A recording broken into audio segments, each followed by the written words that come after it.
అందరికీ నమస్కారం. ఈరోజు మీ అందరికీ నేను వినిపించబోయే కథ హీ మ్యాన్. రచయిత E.T. రామారావు గారు. ఇక కథలోకి వెళితే, బెంగళూరు సిటీ సాయంత్రం 5 గంటలైంది. వాతావరణం చాలా ఆహ్లాదకరంగా ఉంది. ఇప్పుడో ఇంకాసేపట్లోనో వర్షం కురుస్తుందనిపించేలా నల్లని మబ్బులు ఆకాశం నిండా ఉన్నాయి. వంటిని గిలిగింతలు పెట్టే సన్నని చిరుజల్లులు పడుతున్నాయి. జనం ఎవరూ ఆ జల్లులను లెక్క చేయకుండా ఇది మాకు మామూలే అన్నట్లుగా రోడ్ల వెంట హడావిడిగా తిరుగుతున్నారు. వాతావరణంలోని కొత్తదనాన్ని, కమ్మదనాన్ని ఆస్వాదిస్తూ మెజెస్టిక్ సెంటర్లో రోడ్డు వార నడుస్తున్నాడు వంశీకృష్ణ. ఆ రోజు ఉదయమే హైదరాబాదు నుండి బెంగళూరు వచ్చాడు అతను. తను జనరల్ మేనేజర్గా పనిచేస్తున్న ఫార్మాస్యూటికల్ కంపెనీ బెంగళూరులో ఏర్పాటు చేస్తున్న సౌత్ జోన్ రిప్రజెంటేటివ్స్ కాన్ఫరెన్స్ ఏర్పాట్లను పర్యవేక్షించటానికి హైదరాబాదు నుండి వచ్చాడు వంశీకృష్ణ. ఆ రోజు ఉదయం నుండి బెంగళూరులో తమ కార్పొరేట్ ఆఫీస్ అధికారులతో సమావేశమై జరుగుతున్న ఏర్పాట్ల గురించి తెలుసుకున్నాడు. అంతా సక్రమంగా జరుగుతున్నాయని నిశ్చయానికి వచ్చాక సాయంత్రం తనుంటున్న హోటల్ రూమ్కి చేరుకున్నాడు. కాస్త కాలక్షేపం అవుతుందనే ఉద్దేశంతో రూమ్ నుండి వెలుపలికి వచ్చి రోడ్డు వెంట తిరుగుతూ షాపులని, జనాలని చూస్తూ కాలం గడిపేస్తున్నాడు. అలా నడుస్తూ రైల్వే స్టేషన్ చేరుకున్నాడు. తెలుగు పుస్తకాలు ఉంటే కొందామనే ఉద్దేశంతో హిగ్గిన్ బాదమ్స్ బుక్ స్టాల్ వద్దకు చేరుకొని తనకు కావలసిన పుస్తకాల కోసం వెతుకుతున్నాడు. హలో వంశీకృష్ణ గారు. నిపుణుడైన వైనికుడు తన చేతి వ్రేళ్లతో వీణ తీగలను తాకి పలికించిన మధుర నాదంలా ఉంది ఆ స్వరం. ఎవరా అని ఆశ్చర్యంగా వెనక్కి తిరిగి చూశాడు వంశీకృష్ణ. భుజానికి హ్యాండ్ బ్యాగ్ తగిలించుకొని పంజాబీ డ్రెస్సులో ఉన్న యువతి నవ్వుతూ అతడినే చూస్తున్నది. చప్పున గుర్తు రాలేదు వంశీకృష్ణకు ఆమె ఎవరో. అతడి ముఖంలో ఆశ్చర్యాన్ని గమనించిన ఆ యువతి అతనికి ఎదురుగా వచ్చి నిలబడి, మిమ్మల్ని వెనక నుంచే గుర్తుపట్టి పలకరించాను నేను. ఎదురుగా నిలుచున్నా గుర్తుపట్టలేక గుటకలు మింగుతూ, షేక్స్పియర్ ముఖం పెట్టారు మీరు, బాగుందండి మీ వరస అంటూ పకపక నవ్వింది. ఆ నవ్వు చూసి వెంటనే ఆమెను గుర్తుపట్టాడు వంశీకృష్ణ. మాధవి, నువ్వా? వాటే సర్ప్రైజ్ అన్నాడు. ఆ తర్వాత ఆమెతో కలిసి నడుస్తూ స్టేషన్ బయటకు వచ్చాడు. నా కొలీగ్ ఒక ఆమె వైట్ ఫీల్డ్స్ వెళ్తుంటే ట్రైన్ ఎక్కిద్దామని స్టేషన్కి వచ్చాను. అనుకోకుండా బుక్ స్టాల్ దగ్గర మిమ్మల్ని చూశాను. నాకెంత ఆనందంగా ఉందో అంటూ సంతోషం వ్యక్తం చేసింది మాధవి. చాలా రోజుల తర్వాత నిన్ను చూడటం నాకు ఆనందంగా ఉంది మాధవి చెప్పాడు వంశీకృష్ణ. మాధవి నవ్వుతూ, చాలా రోజుల తర్వాత కాదు, సంవత్సరాల తర్వాత, దాదాపు 5 ఏండ్ల తర్వాత అతడిని కరెక్ట్ చేసింది. ఏమీ మారలేదు మాధవి నువ్వు. ఆమె కలుపుగోలుతనాన్ని, హాస్య ప్రియత్వాన్ని గుర్తుకు తెచ్చుకుంటూ అన్నాడు వంశీకృష్ణ. నిజంగానే మారలేదంటారా? మరైతే నన్ను గుర్తుపట్టడానికి అంతసేపు పట్టిందేం అని అడిగింది. వంశీకృష్ణ ఆమె ధరించిన పంజాబీ డ్రెస్సును చూస్తూ, హైదరాబాదులో నిన్ను చీరల్లో తప్ప ఇలాంటి డ్రెస్సుల్లో చూడలేదు కదా, అందుకే వెంటనే పోల్చుకోలేకపోయాను అని ఒప్పుకున్నాడు. రోమ్లో ఉన్నప్పుడు రోమన్లాగే ఉండాలన్న సూక్తిని వంట పట్టించుకున్నాను. దాని ఫలితమే ఈ వేషం. బెంగళూరులో ఫ్యాషన్స్ ఎంత స్పీడ్గా మారుతాయో మీకు తెలుసుగా అని అన్నట్లు మీరిక్కడికి ఎప్పుడొచ్చారు, ఎందుకొచ్చారు అని ప్రశ్నించింది. నడుస్తూ అప్పటికే ఇద్దరు కెంపగౌడ సర్కిల్ దాకా వచ్చారు. వంశీకృష్ణ నవ్వి, ఆ ప్రశ్న అడగాలని ఇంతసేపటికి అనిపించిందా అన్నాడు. మిమ్మల్ని చూసిన ఆనందంలో అన్నీ మర్చిపోయానంటే నమ్మగలరా? అతడి చెయ్యి పట్టుకొని అడిగింది. నమ్ముతాను, నమ్మక చేసేదేముంది అని బదులిచ్చాడు. మాధవి పకపక నవ్వి, భలేవారే మీరు అంది. ఆ తర్వాత వంశీకృష్ణ తను బెంగళూరు వచ్చిన పని వివరాలు ఆమెతో చెప్పాడు. అంతా విన్న మాధవి అంటే ఈ 5 ఏళ్లలో ఏజీఎం స్థాయి నుండి జీఎం వరకు ఎదిగారన్నమాట. కంగ్రాచులేషన్స్ అన్నది మాధవి. ఎక్కడైనా కాస్త టీ తీసుకుందామా? నడక ఆపి అడిగాడు వంశీకృష్ణ. టీ ఏం కర్మ, ఎంచక్క ఐస్ క్రీం తిందాం పదండి అన్నది మాధవి. ఇంత చలిలోనా? ఆశ్చర్యం ప్రకటించాడు వంశీకృష్ణ. మాధవి చిలిపిగా నవ్వుతూ, అందులోనే ఉంది థ్రిల్, పదండి అంటూ దగ్గరలో ఉన్న ఐస్ క్రీం పార్లర్లోకి నడిచింది. అనుసరించాడు వంశీకృష్ణ. మెనూ కార్డు చూసి మాధవి తనే ఆర్డర్ ఇచ్చింది. ఇంతకీ ఇక్కడ నీ స్టెనో జాబ్ ఎలా ఉంది? ఆమెను అడిగాడు వంశీకృష్ణ. వంశీకృష్ణ పనిచేస్తున్న ఫార్మాస్యూటికల్ కంపెనీలోనే రిసెప్షనిస్టుగా పనిచేస్తూ ఉండేది మాధవి హైదరాబాదులో. బెంగళూరులో కొత్తగా స్థాపించబోతున్న ఒక ఎలక్ట్రానిక్ ఇండస్ట్రీ వారు వేసిన ప్రకటన గమనించి అందులో స్టెనో పోస్ట్కి అప్లై చేసింది. సెలెక్ట్ కావడంతో ఆ జాబు వదిలి ఇక్కడకు వచ్చేసింది. అది గుర్తుంచుకునే వంశీకృష్ణ స్టెనో జాబ్ ఎలా ఉంది అని అడిగాడు. అది ఎప్పుడో వదిలేశాను. ఇప్పుడు ఒక మల్టీనేషనల్ కంప్యూటర్ కంపెనీలో ఎండీ గారికి పిఏగా పనిచేస్తున్నాను. మంచి జీతం, జీవితం హ్యాపీగా ఉందనుకోండి అని బదులిచ్చింది మాధవి. నీ ప్రగతి చూసి చాలా ఆనందిస్తున్నాను, అభినందిస్తున్నాను మాధవి చెప్పాడు వంశీకృష్ణ. ముందు ఐస్ క్రీం ఆరగించండి అని బేరర్ తెచ్చిన ఐస్ క్రీం చూపెట్టింది. ఇప్పుడు మీరు నాతో నా ఫ్లాట్కి రాబోతున్నారు. ఐస్ క్రీం తినడం పూర్తి చేసి మూతి తుడుచుకుంటూ అన్నది మాధవి. ఇప్పుడా? కాదులే, రేపెప్పుడైనా వస్తాలే అన్నాడు వంశీకృష్ణ. అదేం కుదరదు, ఈరోజు మా ఇంట్లో భోజనం చేసి తీరాలి మీరు అని ఇంకో మాటకి అవకాశం ఇవ్వకుండా బయటకి నడిచింది. ఆటోని పిలిచి అందులో ఎక్కింది. వంశీకృష్ణ కూడా ఎక్కగానే ఇందిరానగర్ 4th క్రాస్ అని చెప్పింది. ఇందాకటి చిరుజల్లులు పెద్ద పెద్ద చినుకులుగా మారుతున్నాయి.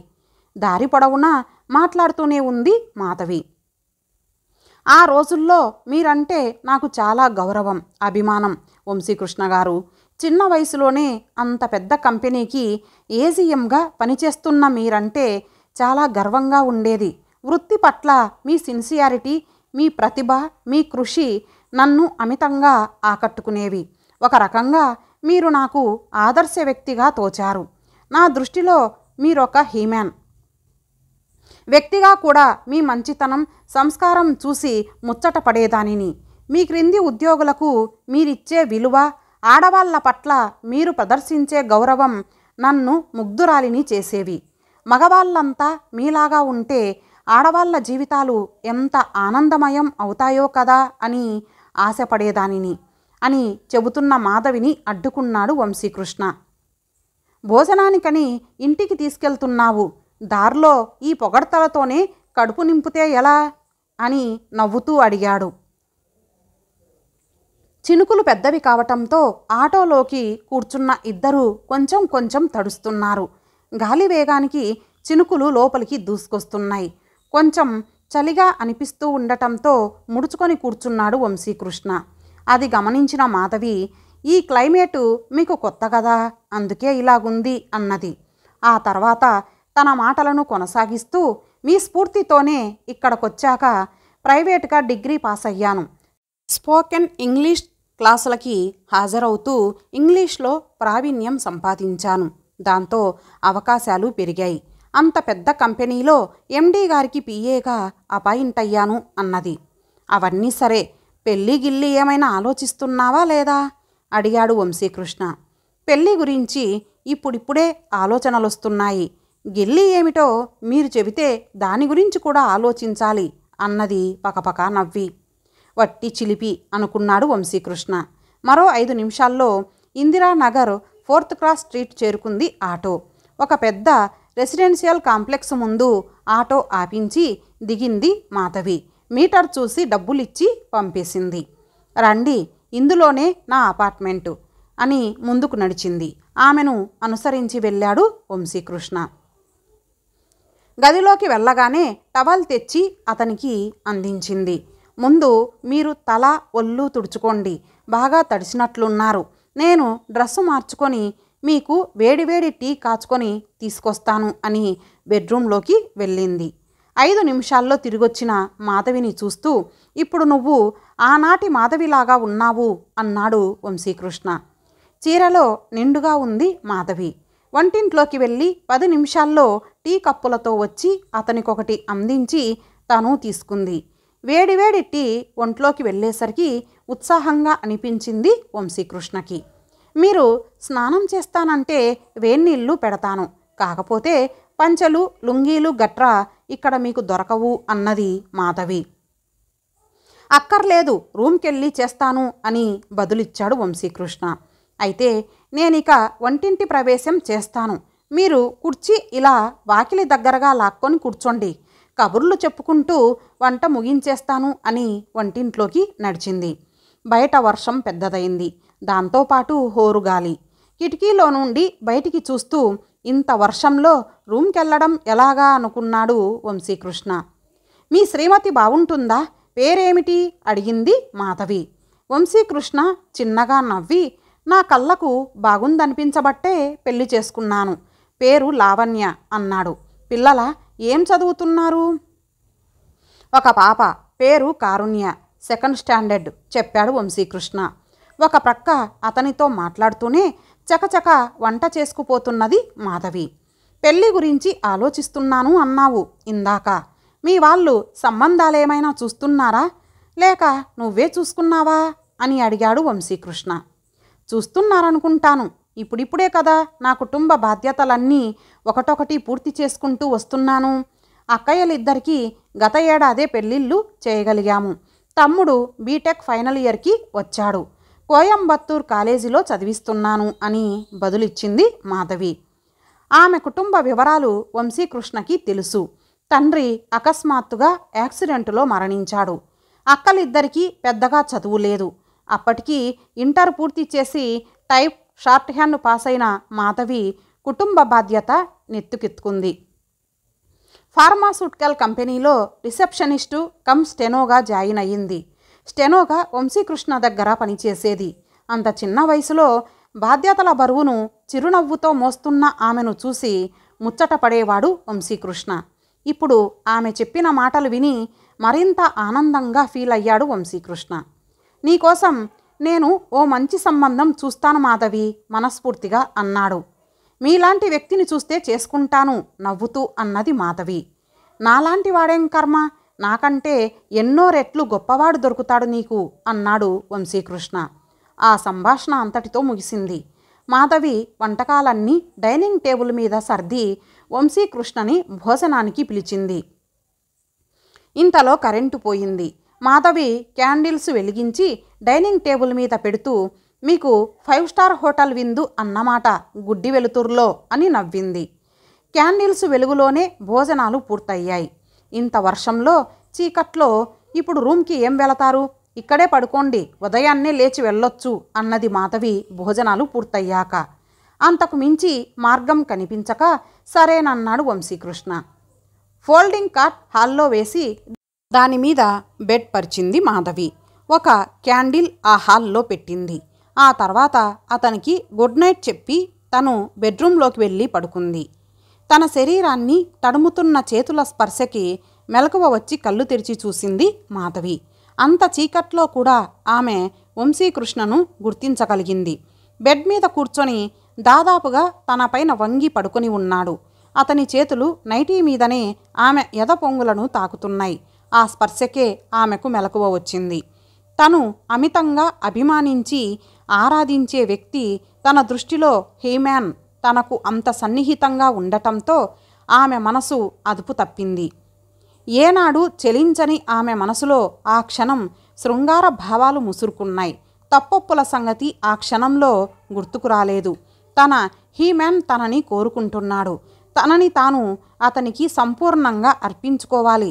తన స్త్రీత్వం ధన్యత చెందాలి అనే భావం ఏకకాలంలో మనసుని తనువుని మైకంలో ముంచటంతో తన 2 చేతులు అతని మెడపైన వేసి అతని తలను తన గుండెలకేసి అదుముకుంది మాధవి.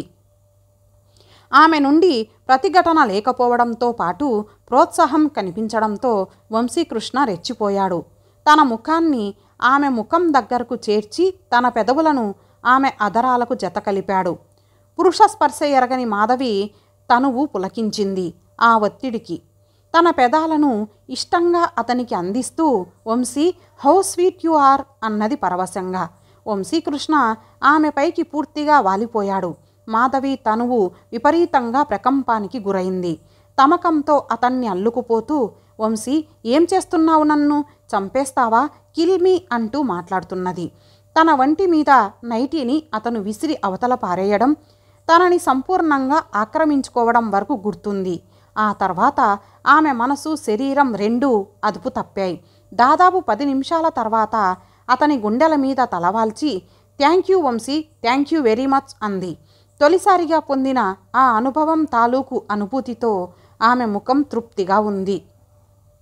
చటుక్కున నిద్ర మెలకువ వచ్చి లేచి కూర్చుంది. తను మంచం మీద ఒకటే ఉంది. తన నైటీ, తన పడక ఏమాత్రం చెక్కు చెదరకుండా ఉన్నాయి. ఓహ్, ఇదంతా తన కల అన్నమాట అనుకొని నిరాశతో నిట్టూర్చింది. లేచి నిలబడి హాల్లోకి చూసింది. మంచం మీద ప్రశాంతంగా నిద్రిస్తున్నాడు వంశీకృష్ణ. కలలో తను పొందిన అనుభవం ఒక్కసారికి నిజం చేసుకుంటే మాధవి మనసు ఆశపడింది. కలలోని అనుభవం ప్రభావంతో ఆమె శరీరం వేడి సెగలు విరజిమ్ముతూ ఉంది. ఏదో కావాలని ఆరాటం చెందుతూ ఉన్నది. హాల్లోకి నడిచి అక్కడ వెలుగుతున్న కొవ్వొత్తిని ఊది గదిని చీకటి చేసింది. మెల్లిగా నడిచి మంచం మీద వంశీకృష్ణ ప్రక్కనే కూర్చొని అతని మీదకి వంగింది. ఆ వంగటంలో ఆమె వక్షోజాలు అతని ఛాతిని అదిమాయి. అతని జుట్టులోనికి చెయ్యి పోనిచ్చి ముఖాన్ని అతని ముఖం దగ్గరకు చేర్చింది. వంశీకృష్ణకు మెలకువ వచ్చింది. జరుగుతున్నదేమిటో అర్థమయ్యింది. తన పైన పడుకొని ఉన్న ఆమె భుజాలు పట్టుకొని లేవదీస్తూ, మాధవి, చీకటిగా ఉంది, క్యాండిల్ వెలిగించు అన్నాడు. మాధవి లేవలేదు. నాకిలాగే బాగుంది అంటూ అతన్ని మరింత బలంగా హత్తుకుంది. వంశీకృష్ణ అతి కష్టం మీద ఆమెను వదిలించుకొని లేచి నిలుచొని క్యాండిల్ వెలిగించి ఆ వెలుతురులో ఆమె ముఖంలోకి చూశాడు. మాధవి కళ్ళు కోరికతో ఎర్రబడి ఉన్నాయి. ఉచ్ఛ్వాస నిశ్వాసలకు ఆమె ఎద ఎగసిపడుతూ ఉంది. వాటర్ జగ్ అందుకొని గ్లాసులో నీళ్లు పోసి ఆమె చేతికిస్తూ, ముందు ఈ నీళ్లు త్రాగు అన్నాడు. ఆమె నీళ్లు త్రాగ్గానే ఆమెను భుజాలు పట్టి లేవదీసి ప్రక్కనే ఉన్న కుర్చీలో కూర్చోబెట్టాడు. ఏమిటిది మాధవి? ఏమిటి ఉద్రేకం? ఏమైంది నీకు? తప్పు కదూ అని శాంతంగా అడిగాడు. మాధవి చేతుల్లో ముఖం దాచుకొని సన్నగా ఏడుస్తూ, నో, అదంతా నాకు తెలీదు. నాకు మీరు కావాలి, మీతో సుఖం కావాలి. ఎందుకంటే మీరంటే నాకు పిచ్చి అభిమానం, ఆరాధన అన్నది. అభిమానానికి, ఆరాధనకి పర్యవసానం ఇలాంటిది కాకూడదు మాధవి. మనసులో పదిలంగా దాచుకోవాల్సిన చాలా గొప్ప అనుభూతులు ఇవి. క్షణికావేశంలో నువ్వు తొందరపడ్డట్లే నేను తొందరపడితే నీ భవిష్యత్ ఏమిటి? పెళ్ళి కావలసిన పిల్లవు. ఆ తర్వాత ఎంత మానసిక క్షోభకు గురవుతావు? నా భార్య పవిత్రంగా ఉండాలని నేను కోరుకున్నట్లే నీ భర్త కోరుకుంటాడు. ఇప్పుడు నువ్వు ఆశించింది జరిగితే నీ కాబోయే భర్తకి నువ్వు ద్రోహం చేసినట్లు కాదా? నీ అంతరాత్మకు సమాధానం చెప్పుకోగలవా? నువ్వంటే నాకు చాలా అభిమానం మాధవి. చిన్న వయసులోనే కుటుంబ శ్రేయస్సు కోసం అహర్నిశలు శ్రమించి మంచి పొజిషన్కు వచ్చావు. ఇలాంటి తాత్కాలిక ప్రలోభాలకు గురికావద్దు మాధవి. నీ పట్ల నాకున్న ఈ అభిమానం శాశ్వతంగా నా మనసులో ఉండిపోవాలంటే మనం ఇలాంటి క్షణికావేశాలకు బానిసలం కాకూడదు. ఇదంతా పీడకల అని మర్చిపోయి వెళ్ళి పడుకో. తెల్లవారేసరికి అంతా సర్దుకుంటుంది అనునయంగా చెప్పాడు వంశీకృష్ణ. అతని మాటలు ఆమె మనసుని ప్రక్షాళనం చేశాయి. శరీరాన్ని ఆవహించిన కోరిక పారిపోయింది. మిగిలిన రాత్రి ఆమె చాలా ప్రశాంతంగా నిద్రపోయింది. Bye Madhavi, see you again అంటూ వీడ్కోలు చెప్పి వెళుతున్న వంశీకృష్ణని చూస్తూ, you are a real human అని అనుకొని మనసులోనే అతనికి కృతజ్ఞతలు అర్పించింది మాధవి. ఇంతటితో ఈ కథ సమాప్తం. మరలా ఒక మంచి కథతో కలుద్దాం. అంతవరకు సెలవు. నమస్తే.